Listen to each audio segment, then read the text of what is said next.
இந்த பூமியில் ஏதேனும் ஒரு மூலையில் எப்போதும் ஒரு யுத்தம் நடந்து கொண்டே இருக்கிறது. இப்போதும் நடக்கிறது. ஈரானை நோக்கி குண்டுகள் வீசப்படுகின்றன. இஸ்ரேல், அமெரிக்கா இணைந்து யுத்தம் நடத்துகிறது.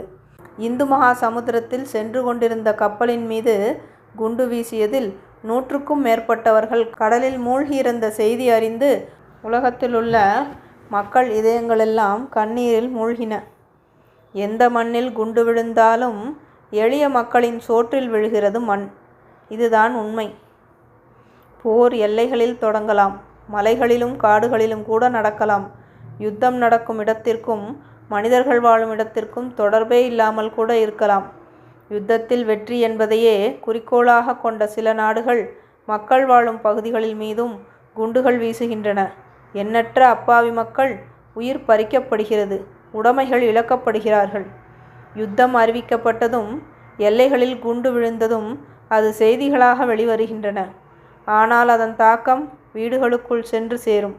சாதாரண மக்கள் அமைதியை விரும்பி வாழ்கிறார்கள். அவர்கள் அந்த யுத்தத்தால் பாதிக்கப்பட்டு பல்வேறு துன்பங்களுக்கு ஆளாகிறார்கள். எந்த நாடாக இருந்தாலும் சரி, அங்கு இருப்பவர்களும் மக்கள்தான்.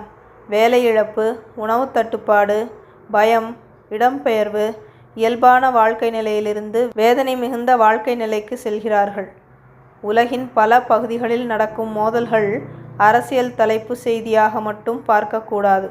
அந்த மக்களின் துன்பமாக பார்க்க வேண்டும். அது சாதாரண மக்களின் தினசரி வாழ்க்கையையும் மாற்றுகிறது.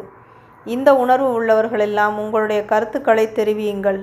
இது லைக் செய்வதற்காகவோ சப்ஸ்கிரைப் செய்வதற்காகவோ போடப்பட்ட பதிவல்ல. எதிர்காலத்தில் இந்த உலகம் அமைதியாக வாழ வேண்டும் என்ற நோக்கத்தில் போடப்பட்ட பதிவு. இது யாரையும் குறை கூறும் பதிவு அல்ல.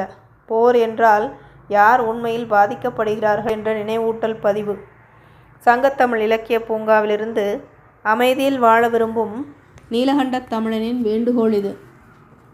நாமும் நம்முடைய கருத்துக்களை தெரிவிப்போம். அமைதிக்கான வழியை ஏற்படுத்துவோம். நன்றி.